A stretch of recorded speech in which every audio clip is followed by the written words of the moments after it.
don't forget to subscribe.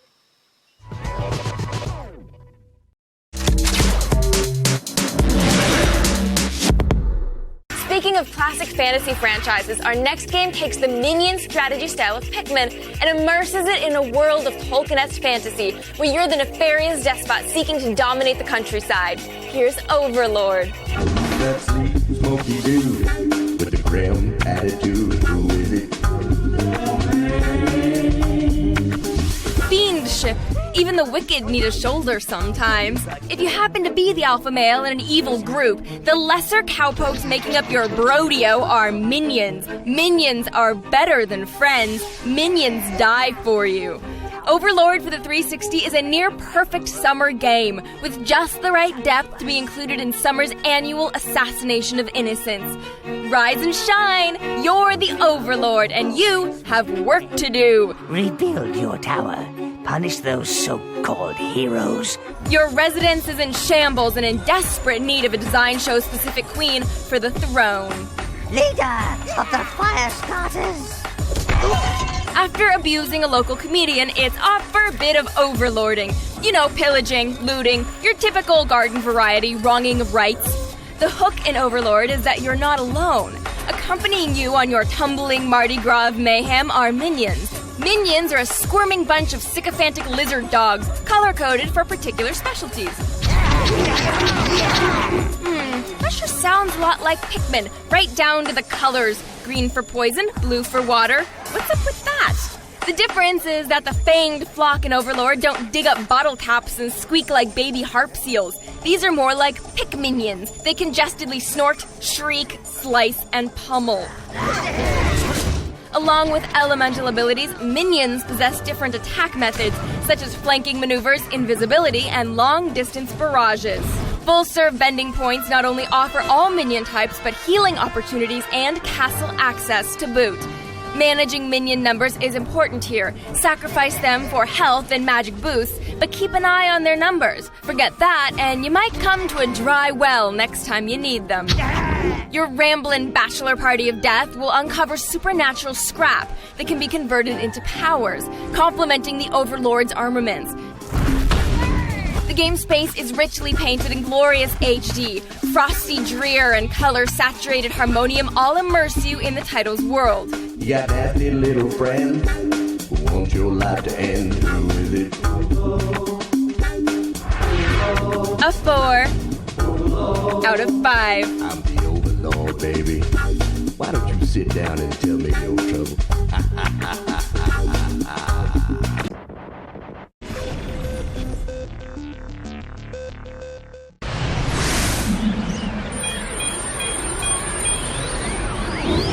Let us go forth. There are nefarious deeds to be done.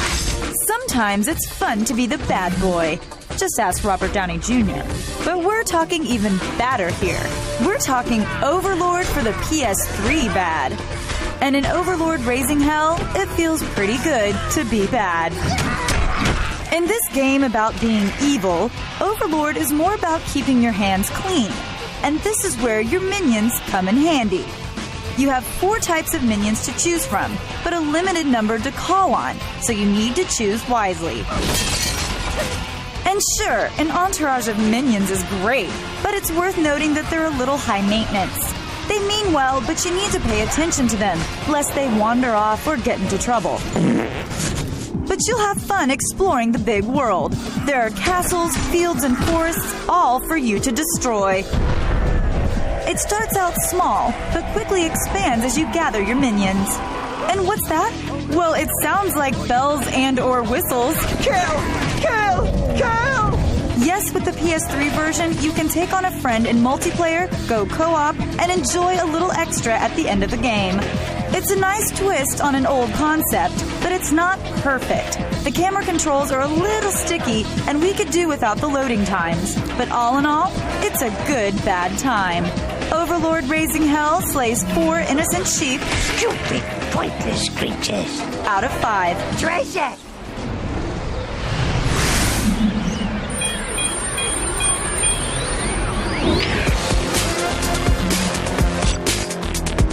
Sometimes it's good to be bad. Case in point, Overlord II. The Witch Boy's back! This time around, a brand new master of evil tries his hand at domination by setting his sights on the ever-expanding boundaries of the Roman Empire.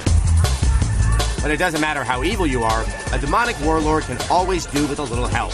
As before, that help comes in the form of various minions. Depending on their color, each minion type can perform a particular action. Think this Roman general will look better on fire? Send in the red minions. Just don't get in their way yourself. One difference this time around is the ability of minions to acquire and ride various mounts into battle. I don't care who you are. Seeing a gremlin-looking thing ride a wolf into battle against a Roman regiment is awesome. As was the case with the first Overlord, the minion AI here leaves a bit to be desired. Most of the time, you'll have to micromanage the heck out of these guys, or you're going to find yourself with very few minions and a ton of minion corpses. I'll kill the lot of you! The minions in Overlord 2 have their work cut out for them, but that doesn't mean they get to have all the fun.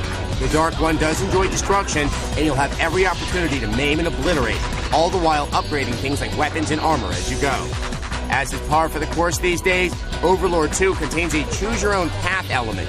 However, it does it with a twist. Gone is the choice between good and evil, replaced instead with the choice between evil and horrifyingly evil. Whether you choose to enslave, command me, O Lord, or execute entire villages, you shan't deviate too far from the dark side.